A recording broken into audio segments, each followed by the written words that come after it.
Hello दोस्तों, किसी भी कैंसर के अर्ली डिटेक्शन के लिए बहुत ज़रूरी होता है कि उस कैंसर के लिए हम स्क्रीनिंग करें या कुछ ऐसी जांच करें कि हम पहले उसको डिटेक्ट कर सकें। कैंसर की बीमारी में सबसे बड़ी प्रॉब्लम ये होती है कि ज़्यादातर कैंसर के केसेस डिटेक्ट तब हो पाते हैं जब बीमारी एडवांस स्टेज में पहुंच जाती है, और तब ज़्यादातर केस में हम कुछ नहीं कर पाते हैं। पर प्रॉब्लम ये होती है कि हर बीमारी की या हर कैंसर को जांचने के लिए हम पहले से जांच करें भी तो कैसे करें, क्या क्या चीज़ें करें जिससे हम पहले उसको डिटेक्ट कर सकें, और किस व्यक्ति में करें। क्या हर व्यक्ति के लिए हम स्कैनिंग करना चालू कर दें या हर व्यक्ति के लिए जांचें करना चालू कर दें, ये कितना कॉस्ट इफेक्टिव है। ये सारे एस्पेक्ट्स को हम डिस्कस करेंगे। आज हम डिस्कस करेंगे ब्रेस्ट कैंसर के लिए स्क्रीनिंग पर, किस किस तरह से हम ब्रेस्ट कैंसर को पहले से स्क्रीन करके आइडेंटिफाई कर सकते हैं और उसको ट्रीट कर सकते हैं। हमने ब्रेस्ट सेल्फ एग्जामिनेशन पर और ब्रेस्ट के लिए अल्ट्रासाउंड और मैमोग्राफी पर अलग से वीडियो किया है। आज बेसिकली स्क्रीनिंग के कॉन्सेप्ट पे, उसके तरीकों पे, उसके फायदे नुकसान पे, किस एज पे करना चाहिए, इस पर एक डिटेल ओवरव्यू करेंगे। टॉपिक पर जाने से पहले जो लोग हमारे चैनल पर नए हैं उन्हें रिक्वेस्ट करूँगा कि चैनल को सब्सक्राइब करें, वीडियो को लाइक करें, शेयर करें, फॉलो करें, कमेंट करें, पूरा देखें। टॉपिक इंपॉर्टेंट है इसलिए सेंटर देखिएगा। चलिए शुरू करते हैं इंपॉर्टेंट वीडियो।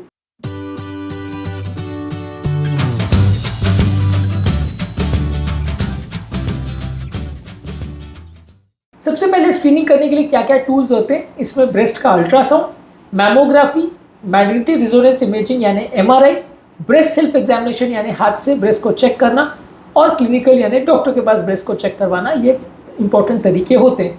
इसमें सबसे कंट्रोवर्शियल जो डेटा है वो मैमोग्राम के लिए है। मैमोग्राम बेसिकली एक एक्सरे जैसा टूल है जिसमें हाई डेंसिटी एक्सरे आप बीम से ब्रेस्ट पर करते हैं फोकस, और उसके बेसिस पे ब्रेस्ट की इमेज आती है। इसमें अगर कोई लंप या कोई गठान है तो आपको पता चल जाएगा। एक होता है स्टैंडर्ड मैमोग्राफी जिसमें ब्रेस्ट को अलग अलग एंगल से आप जज करते हैं, इसको स्टैंडर्ड मैमोग्राफी बोलते हैं। और एक होता है 3D मैमोग्राफी जिसमें 3 डायमेंशनल पिक्चर ब्रेस्ट का बनता है, जो कि अगर किसी व्यक्ति का ब्रेस्ट बहुत ज़्यादा डेंस है या उसमें फाइब्रस टिश्यू बहुत ज़्यादा है तो वहाँ पे ट्यूमर्स या गठान को डिटेक्ट करने में ज़्यादा उपयोगी होता है। उसको 3D मैमोग्राफी बोलते हैं। दोनों अलग अलग तरह की मशीनें, टेक्नोलॉजी लगभग सिमिलर है लेकिन 3D थोड़ी एडवांस्ड है। इसके अलावा आपको मैमोग्राफी में सबसे बड़ा प्रॉब्लम क्या आता है कि इसमें हाई डोज रेडिएशन पेशेंट को दिया जाता है। 1 से 2 साल में आप इसका स्क्रीनिंग के लिए यूज़ कर सकते हो, लेकिन इसमें कंट्रोवर्सी ये आती है कि मैमोग्राफी अपने आप में पेशेंट को रेडिएशन दे रहा है, जिसका लॉन्ग टर्म प्रयोग करने से पेशेंट को ब्रेस्ट का और दूसरी जगहों के भी कैंसर होने का रिस्क बढ़ जाता है। और दूसरा ये कि इसको आप बहुत गैप के बाद नहीं कर सकते, आपको एटलीस्ट हर 2.5 साल में करना पड़ेगा। अगर आपने 5 साल के बाद किया तो पर्पज ही डिफीट हो जाएगा, क्योंकि वो बीच में अगर किसी को कैंसर हो गया तो कैसे पता चलेगा। तो अगर कोई गठान ट्यूमर की है या कोई सस्पिशियस गठान है या नहीं, वो डिटेक्ट करने के लिए स्क्रीनिंग के लिए प्रॉब्लम ही यही होता है कि हर 2 साल में आपको मैमोग्राफी करना पड़ेगा, जो कि कॉस्टली भी है और डेंजरस भी है। तो मैमोग्राफी करना है नहीं, इसमें काफ़ी कॉन्ट्रोवर्सीज है। ज़्यादातर लोग रिकमेंड करते हैं कि हर 2-3 साल में किया जा सकता है, लेकिन ये थोड़ा ट्रिकी है। इसके अलावा नेक्स्ट इंपॉर्टेंट टूल है मैमोग्राफी के बदले अल्ट्रासाउंड का प्रयोग करना है। इसमें साउंड वेव्स को यूज़ करके ब्रेस्ट के अंदर की डिटेल्स ली जाती है, साउंड वेव्स को रिफ्लेक्ट करता है और इसमें आपको जो अंदर का पिक्चर है वो पता चल जाएगा। तो ये कंपेरेटिवली बिल्कुल डेंजरस नहीं है। इसमें जो अल्ट्रासाउंड वेव्स है वो ब्रेस्ट के लिए डेंजरस नहीं है। कैंसर का रिस्क भी कम बढ़ेगा, तो इसमें 2 साल में अगर आप ब्रेस्ट अल्ट्रासाउंड कर रहे हैं तो कोई नुकसान नहीं है। कॉस्ट का ऑब्वियसली इशू हो सकता है, लेकिन एटलीस्ट ये डेंजरस तो नहीं है।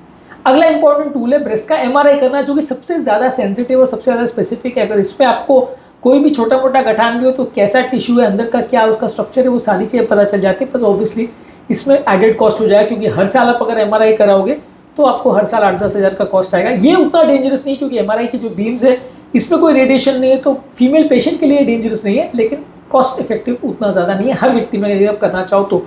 क्योंकि किसको कैंसर होगा आपको पहले से तो पता नहीं है। हर व्यक्ति की स्क्रीनिंग करना उतना कॉस्ट इफेक्टिव नहीं होता। जिन लोगों को अगर जेनेटिक म्यूटेशंस है, जैसे BRCA1 या BRCA2 म्यूटेशंस है, या फैमिली हिस्ट्री स्ट्रॉन्ग है, तो वहाँ पे आप इसको कर सकते हो।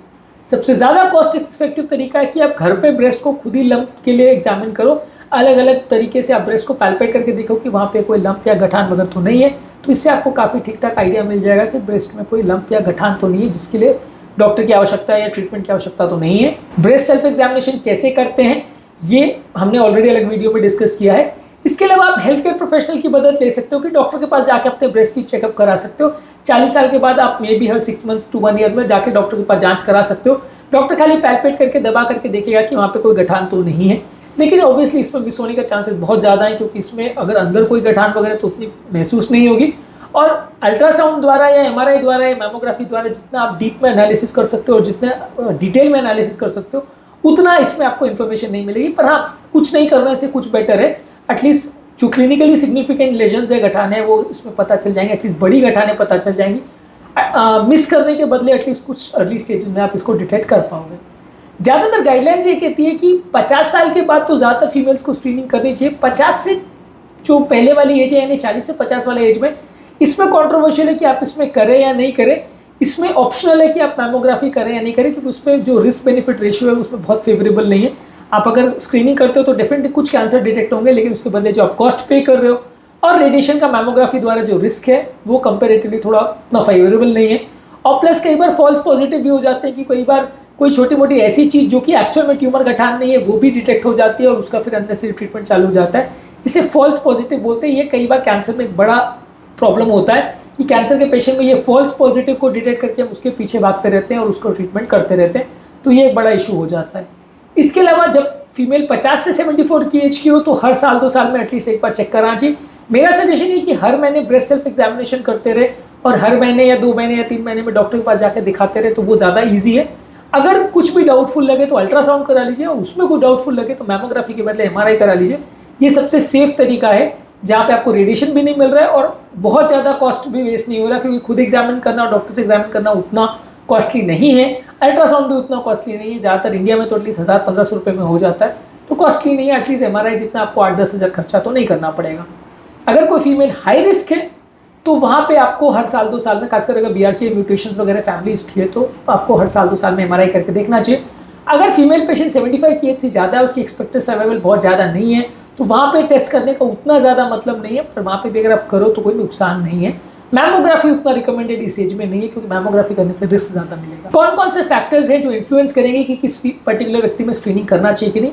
यदि किसी व्यक्ति की फैमिली हिस्ट्री पॉजिटिव है तो वहाँ पे आपको ज़्यादा ध्यान देना पड़ेगा। यदि किसी फैमिली में जेनेटिक म्यूटेशन जैसे BRCA1 और BRCA2 है या ब्रेस्ट और ओवेरियन कैंसर की हिस्ट्री, तो वहाँ आपको करना पड़ेगा। जिन लोगों में अगर डेंस ब्रेस्ट टिश्यू है, यानी ब्रेस्ट में बहुत ज़्यादा फाइब्रस टिश्यू बहुत ज़्यादा हार्ड है, वहाँ पे आपको ज़्यादा ध्यान देना पड़ेगा। वहाँ पे कई बार क्या है कि मैमोग्राफी में उतना डिटेक्ट ना हो पाए, ऐसा हो सकता है, वहाँ MRI ज़्यादा यूजफुल रहेगा। और अगर किसी फीमेल पेशेंट को ऑलरेडी ब्रेस्ट कैंसर हो चुका है तो रिपीट उसको होने का चांस ज़्यादा है, वहाँ पे आपको ज़्यादा ध्यान देना पड़ेगा। इसके अलावा फीमेल पेशेंट की जैसे जैसे एज बढ़ती जाती है वहाँ रिस्क बढ़ जाता है। जिस फीमेल में अर्ली मेंस्ट्रुअल साइकिल चालू हो गया यानी मेंस्ट्रुएशन जल्दी हुआ और लेट मेनोपॉज हुआ यानी मेनोपॉज मासिक आना बंद लेट हुआ, फर्टिलिटी एज वाली ज़्यादा रही उनमें, वहाँ रिस्क ज़्यादा रहेगा। जो female patient hormone replace therapy ले रहे थे उसमें रिस्क ज़्यादा रहेगा। और जो फीमेल पेशेंट को अल्कोहल कंजम्पशन की हिस्ट्री है, ओबेसिटी है, लैक ऑफ फिजिकल एक्टिविटी है, उनको रिस्क ज़्यादा रहेगा, तो वहाँ पे आपको ज़्यादा अग्रेसिवली स्क्रीन करना चाहिए। इस स्क्रीनिंग के फ़ायदे क्या हैं? फ़ायदा ये है कि अर्ली डिटेक्शन हो जाएगा और आपके अर्ली स्टेज में अगर कैंसर पिकअप हो गया तो ब्रेस्ट को अगर आपने सर्जरी द्वारा अगर आपने अर्ली स्टेज में इसको रिमूव कर दिया तो आपको ज़्यादातर लाइफ रिस्क नहीं होगा, पेशेंट को प्रॉब्लम नहीं आएगी। तो अर्ली डिटेक्ट हो सकता है और ट्रीटमेंट में बेटर आउटकम मिल सकते हैं। प्रॉब्लम कहाँ आती है? कई बार प्रॉब्लम ये आती है कि फॉल्स पॉजिटिव आता है कि कैंसर नहीं है लेकिन आपके मशीन ने कुछ डिटेक्ट कर लिया, कुछ और चूंकि कैंसर जैसा दिख रहा है उसकी वजह से ओवर डायग्नोसिस हो जाती है, बहुत ज़्यादा ट्रीटमेंट हो जाता है और कई बार छोटे छोटे ट्यूमर्स का भी ओवर ट्रीटमेंट हो जाता है। और इसके अलावा अगर आप मैमोग्राफी कर रहे हो तो फिर उसमें हर बार रेडिएशन का एक्सपोजर होता है और रेडिएशन के भी अपने आप में काफ़ी रिस्क रहते हैं। हालांकि ये रेडिएशन जो रिस्क है अगर साल 2 साल 3 साल में एक बार करें तो उतना नहीं है, लेकिन फिर भी ये उतना सेफ प्रोसीजर भी नहीं है, तो इसलिए मैमोग्राफी करना अपने आप में रेडिएशन का एक्सपोजर तो रहता है। और ऑब्वियसली कॉस्ट का इशू तो रहता है कि हर साल या हर बार आप डॉक्टर को दिखा रहे हो या बार बार जांच करा रहे हो तो इसमें कॉस्ट तो पड़ेगा। और ऑब्वियसली हज़ारों लोग को स्क्रीन करोगे तो एक आध कोई केस डिटेक्ट होगा, तो इसलिए बाकी सबको ये महसूस होगा कि मेरा पैसा वेस्ट हो गया है, मेरा टाइम वेस्ट हुआ। तो इसलिए ये कितना कॉस्ट इफेक्टिव है स्क्रीनिंग के हिसाब से कहना मुश्किल है। हाँ, लेकिन वेस्टर्न कंट्रीज़ में जहाँ लोग हेल्थ के प्रति ज़्यादा सजग है वहाँ लोग रेगुलरली कराते हैं चेक। अपने आप में भी अगर ये रेगुलर बेसिस पर एटलीस्ट डॉक्टर लेवल पे चेकअप होता रहे तो बुरा नहीं है, क्योंकि ये उतना डिफिकल्ट नहीं है करना। और ज़्यादातर पेशेंट का अगर अल्ट्रासाउंड भी हो जाए तो काफ़ी इंपॉर्टेंट चीज़ों को आप डिटेक्ट कर सकते हो। साल 2 साल में इतना कराना ज़्यादा मुश्किल बात नहीं है। इसके अलावा कुछ लेटेस्ट टेक्नोलॉजीज इसमें है, जैसे मॉलिक्यूलर ब्रेस्ट इमेजिंग। इसमें एक छोटे अमाउंट में रेडियो एक्टिव मटीरियल से डिटेक्ट किया जाता है किसी को ट्यूमर या गठान तो नहीं है, खासकर उन लोगों में जिनका ब्रेस्ट टिश्यू बहुत ज़्यादा डेंस है, वहाँ पे रेडियो एक्टिव मटीरियल का प्रयोग किया जाता है। या रिसेंटली कुछ आर्टिफिशियल इंटेलिजेंस का प्रयोग किया जाने लगा है मैमोग्राफी की रिपोर्ट्स को रीड करने के लिए, जिससे कि कंपैरेटिवली एक्यूरेसी ज़्यादा होगी और कंपैरेटिवली फॉल्स पॉजिटिव कम होगा। तो इसका भी प्रयोग किया जा रहा है आर्टिफिशियल इंटेलिजेंस का रिपोर्टिंग के लिए। और ऑब्वियसली ये खुद से अपने आप में डिटेक्शन टेक्निक नहीं है, बाकी टेक्निक में डिटेक्शन के लिए इसको प्रयोग कर सकते हैं कि ह्यूमन आइज़ के कंपेरिजन में ज़्यादा अच्छा आपको रिपोर्टिंग कर सकती है, तो उसमें आपको ज़्यादा एक्यूरेट रिपोर्ट मिल पाएगी। ये अभी इस रिसर्च में सब जगह अवेलेबल नहीं है, पर ये माना जा सकता है कि फ्यूचर में और आ सकता है। इसके अलावा आपको एक पर्सनलाइज स्क्रीनिंग प्रोग्राम बनाना चाहिए। जिस फीमेल का जितना रिस्क है, जितने रिस्क फैक्टर्स है, उसके हिसाब से उसकी स्क्रीनिंग करनी पड़ेगी।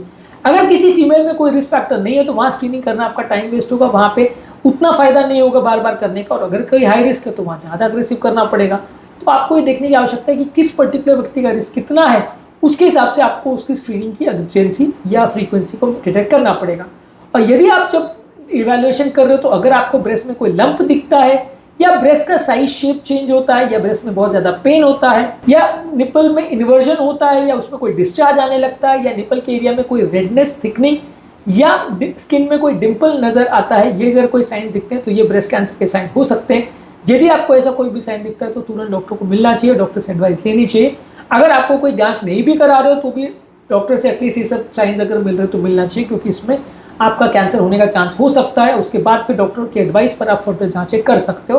एटलीस्ट हर महीने सेल्फ एग्जामिनेशन करना और देखना कि वैसा कोई साइंस मिल रहे हैं कि नहीं, ये बहुत ज़रूरी है। काफ़ी कैंसर इसी द्वारा ही डिटेक्ट किए जा सकते हैं यदि फीमेल इस मामले में सजग हो और खुद की जांच कर सके।